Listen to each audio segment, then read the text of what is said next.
हम लोग बातें कर रहे थे बच्चा हैशटैग बेसिक इंग्लिश ग्रामर।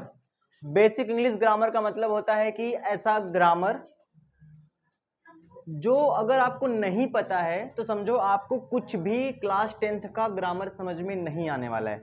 न तो आपको टेंस समझ में आएगा, न तो वॉइस, न तो नरेशन, न तो आर्टिकल, रीऑर्डरिंग, पंक्चुएशन, ये कुछ भी समझ में नहीं आएगा। अनसीन पैसेज नहीं आएगा, आप क्वेश्चन आंसर नहीं याद कर पाएंगे, है ना, आप ऐसे नहीं लिख पाएंगे, है ना, एप्लीकेशन, ये कुछ भी नहीं कर पाएंगे। तो ये बहुत इंपॉर्टेंट है, इसको ध्यान से समझना है। आज मैं आपको 2-3 बातें बताऊंगा, फटाफट से इसको समझना, उसके बाद क्लास को स्टार्ट करते हैं, है ना। हेलो हेलो हेलो, ठीक है। सगले नहीं बनाना है कि शनिवार है तो सर इतने पढ़ाई की बातें क्यों कर रहे हैं, है ना, क्योंकि मन कर रहा है मेरा आज पढ़ाने का, है ना। सही है, तेज से बोलो, थोड़ी फॉर्म में आओ। अब सही है। तो बातें करते हैं बातें करते हैं बेसिक इंग्लिश ग्रामर की हम लोग बातें कर रहे थे, ठीक है। मैंने आपको लास्ट में क्या क्या बताया था, हेलो हेलो हेलो, लास्ट में मैंने बताया था सेंटेंस। देखो ध्यान से, पूरा का पूरा जो ग्रामर है ना सिर्फ एक ही जगह से स्टार्ट होता है और वो है सेंटेंस। क्या है बच्चा? सेंटेंस। जब भी हम सेंटेंस की बातें करते हैं, जब भी हम सेंटेंस की बातें करते हैं तो sentence is nothing but the group of words which have a complete sense. Sentence क्या होता है कि इंग्लिश की ऐसी कोई भी लाइन जिसका कोई मतलब निकले उसे हम लोग कहते हैं सेंटेंस। सेंटेंस को हमने दो तरह से बांटा था, है ना, स्ट्रक्चर के आधार पे और क्वालिटी के आधार पे। स्ट्रक्चर वाली बातें हमने बता दी थी, ठीक है। क्वालिटी वाली बातों पर हम कर रहे थे, है ना। तो सबसे पहले मैंने आपको बताया था असर्टिव सेंटेंस, दूसरा कौन सा बताया था? Interrogative sentence. और आज हमें पढ़ाना है इंपरेटिव सेंटेंस, यानी कि आज्ञा सूचक वाक्य। इंटेरोगेटिव सेंटेंस कितने तरह के होते हैं? तेज से बोलो। पहला, start with helping verb. Start with, पहला स्टार्ट विथ हेल्पिंग वर्ब। दूसरा start with WH family. Start with helping verb को हिंदी में क्या कहते हैं? जब कोई वाक्य क्या से शुरू हो। क्या तुमने खाना खाया? क्या तुम पढ़ाई करते हो? क्या तुम अच्छे बच्चे हो? क्या तुम मेरी वीडियो को लाइक करोगे? देखो कितना तेज बोले, नो सर। क्या तुम मुझे फीस दोगे? लो, कई लोग कह रहे हैं नो सर। क्या 50 रुपए पंखे के लिए दोगे? हे भगवान। तो ये है स्टार्ट विथ हेल्पिंग वर्ब। दूसरा होता है कि जब प्रश्नवाचक शब्द बीच में आए, है ना। जैसे मैं पूछ लूं आपसे, है ना, कि तुम बात क्यों कर रहे हो, तो आपको इसमें जवाब करना पड़ेगा, है ना। तुम कहां जा रहे हो, है ना। तुम क्या सोच रहे हो, तुम उसे ही क्यों देख रहे हो। अच्छा लग रहा है। तो ऐसे करके, है ना। चलिए आगे बढ़ते हैं। तो अभी हम बात कर रहे थे बच्चा, है ना, तीसरा जो हमारा है इंपरेटिव सेंटेंस। कौन सा? Imperative sentence. IMPRATIVE, है ना, इंपरेटिव सेंटेंस। इसको बच्चा हम लोग कहते हैं आज्ञा सूचक वाक्य। क्या कहते हैं? आज्ञा सूचक वाक्य, है ना। इसका नाम है इंपरेटिव सेंटेंस, है ना। आज्ञा सूचक मतलब इसमें हम किसी को ऑर्डर देते हैं। क्या देते हैं? जाओ पानी लाओ, है ना, बैठ जाओ, यहां आओ, खड़े हो जाओ। ऑर्डर पे ऑर्डर मारे जा रहे हैं। ऐसे समझो कि इसमें एक सास है जो बहू को ऑर्डर मार रही है, यहां आओ, पानी लाओ, पैर दबाओ, है ना, खाना लाओ। समझ रहे हो? इतना जुल्म, जुल्म। इंपरेटिव सेंटेंस की बात हम लोग कर रहे थे, है ना। समझो कि क्या होता है, ये ऐसा सेंटेंस होता है ना जिसमें हम किसी, इसका नाम क्या है हिंदी में? आज्ञा सूचक वाक्य।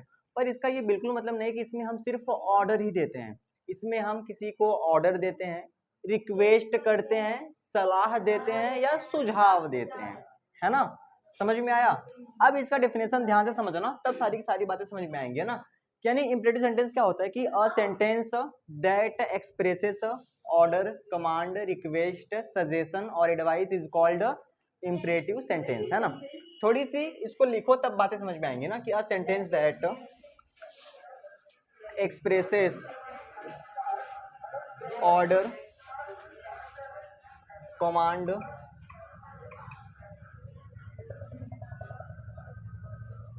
है ना। ये जो ऑर्डर कमांड है ना, ये एक साथ लिखना, रिक्वेस्ट, एडवाइस और suggestion is called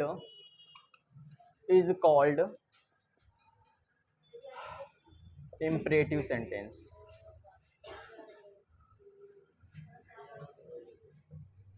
a sentence, है ना, यहाँ पे दैट लगा लेना, a sentence that expresses order, command, request, advice और suggestion is called imperative sentence.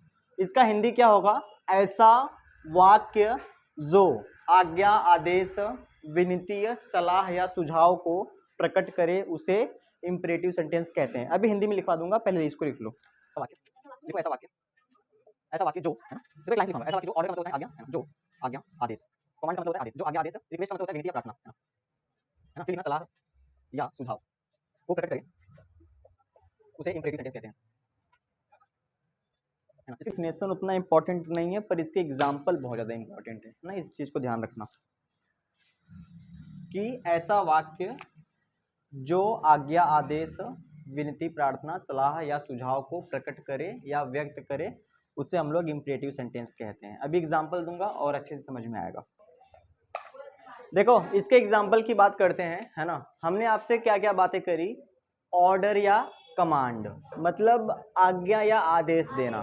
जैसे कमांडो होते हैं ना, तो जो कमांडो में जो बॉस होता है वो कमांडो को कहता है, मतलब कि वो कमांड करता है ना, ठीक है, कि सैनिक को हमला करो, है ना, ऐसे करके।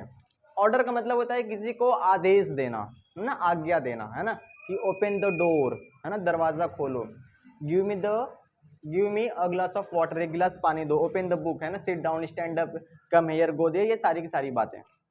रिक्वेस्ट वाले में क्या होता है कि जब आप किसी से रिक्वेस्ट करते हैं ना, प्लीज कीप साइलेंट, कृपया चुप हो जाइए, प्लीज कम हियर, कृपया यहाँ आइए, प्लीज डू होमवर्क, कृपया होमवर्क कीजिए, ठीक है ना, please look at on board, कृपया बोर्ड की तरफ देखिए।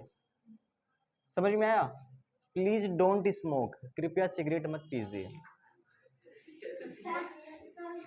ये क्या है? रिक्वेस्ट वाली, जिसमें प्लीज आ जाए, क्या आ जाए? प्लीज, है ना। और सुनो, एडवाइस क्या होता है? एडवाइस में हम किसी को सलाह देते हैं। सलाह कैसे देते हैं? जैसे फॉर एग्जाम्पल, अगर आपको कहना है कि भाई गरीबों का मजाक मत बनाओ, है ना, यानी कि do not insult the poor. समझ में आया? कि जो गरीब लोग हैं उनका मजाक मत बनाओ, है ना। और सलाह कैसे देते हैं? जैसे मैं आपसे कहूँ कि रिस्पेक्ट द एल्डर्स, है ना, यानी कि बड़ों का आदर करो। सही बात है। अब यहाँ पे हम आपको ऑर्डर थोड़ी दे रहे हैं कि भाई तुम क्या करो, है ना, जितने भी बड़े लोग हैं उनका आदर करो, है ना। ये तुम्हारे लिए अच्छी बात है कि तुम्हें बड़ों का आदर करना चाहिए, ठीक है। तो एग्जाम्पल लिखिए, जैसे for example open the window, इसका हिंदी क्या होगा? दरवाजा खोलो। इसमें ऑर्डर है बच्चा, क्या है? ऑर्डर है ना। कोई कहते हैं ना शट द डोर, क्या कहते हैं?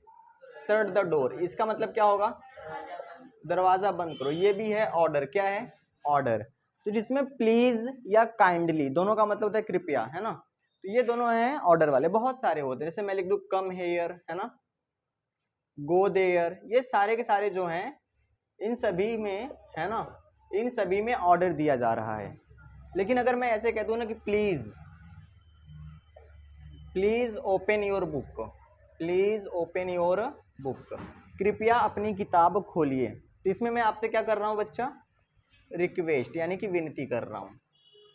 तो जिसमें प्लीज आ जाए, है ना, जैसे कि मैं कह दूं काइंडली हेल्प मी, काइंडली का मतलब भी कृपया ही होता है ना, कृपया मेरी मदद कीजिए, ये भी क्या है? रिक्वेस्ट की बात हो रही है, ठीक है। आगे बढ़ते हैं। अब हम बात करते हैं एडवाइस की बात कब करते हैं? जब हम एडवाइस की बात तब करते हैं जब हम बड़े हों और किसी छोटे को कुछ कह रहे हो, है ना। जैसे हम कह रहे हैं कि do not insult the poor, इसका मतलब है गरीबों का मजाक मत उड़ाओ, है ना। ये एक एडवाइस है ना। Respect your elders, respect your elders मतलब कि अपने बड़ों का सम्मान करो, है ना। ये भी क्या है, एडवाइस है। सही बात है, ये सारी की सारी चीजें एडवाइस है। अब सुझाव वाली बातें कर लेते हैं कि सुझाव कब होता है। जैसे सुझाव कब देते हैं, जैसे फॉर एग्जांपल आप किसी एक डॉक्टर के पास इलाज करवा रहे हैं और आपको वहां पे आराम नहीं मिला, तो आप कह दो कि भाई तुम दूसरे डॉक्टर के दिखा लो, है ना। ये एक सुझाव है, क्या है ना। जैसे कि मान लेते हैं कि किसी को हो सकता है कि मैथ नहीं अच्छा लगता है, तो तुम उससे कहते हो बायो ले लो, तो ये एक सुझाव है, क्या है, सुझाव है ना। तो सुझाव में ऐसे होता है, जैसे कि आपने कह दिया भाई, है ना, वो एक तरह से एडवाइस ही होता है, पर थोड़ा सा अंतर होता है ना। जैसे मैंने कह दिया कंसल्ट द अनदर डॉक्टर, यानी किसी दूसरे डॉक्टर से मिलो, है ना। इसमें है बच्चा सजेशन, क्या है, सजेशन, है ना। ठीक है, या हम कह सकते हैं take bio in place of math, इसमें भी क्या है, सजेशन है। यानी कि टेक मतलब लो क्या, बायो इन प्लेस के स्थान पर, किसके, मैथ के स्थान पर। अगर आपको मैथ कठिन लगता है, ये एक सुझाव है, क्या है, सुझाव है, तुम्हारी मर्जी है भाई, मत लो, है ना। तो ये होते हैं आपके इंपरेटिव सेंटेंस। तो मैं आपसे पूछूंगा, है ना, जो इंपरेटिव सेंटेंस होता है उसकी एक खास बात क्या होती है ना, कि यह मेन वर्ब की फर्स्ट फॉर्म से स्टार्ट होता है। कहां से, मेन वर्ब की फर्स्ट फॉर्म से।